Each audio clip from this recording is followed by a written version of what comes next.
Apple just launched its brand new C1 modem yesterday with the iPhone 16e. But there's another new Apple-designed chip coming soon, and per one report, it's coming to the full iPhone 17 lineup.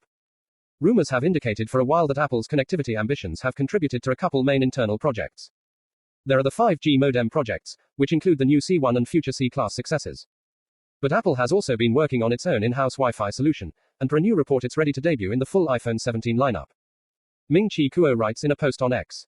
Following Qualcomm, Broadcom's Wi-Fi chips will also be replaced by Apple's in-house chips at a faster pace. My latest industry survey indicates that all new 2H25 iPhone 17 models will feature Apple's in-house Wi-Fi chips, versus only the slim iPhone 17 will adopt Apple's C1 modem chip. Beyond cost reduction, the switch to in-house Wi-Fi chips will enhance connectivity across Apple devices. Previously we had heard that the new Wi-Fi chip would arrive in at least some iPhone 17 models, but it was unclear which ones.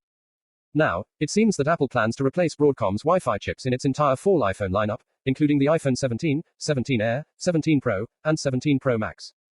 Kuo says this switch will enhance connectivity across Apple devices, which is fairly vague but intriguing nonetheless. The C1 chip brought battery life improvements, so I'm curious to see if we see similar gains from Apple's Wi-Fi chip, and what exactly the connectivity enhancements will be. What do you think of Apple making its own Wi-Fi and 5G chips? Let us know in the comments. That's all for today. Until next time, techies, stay curious, stay informed, subscribe my channel. Bye for now.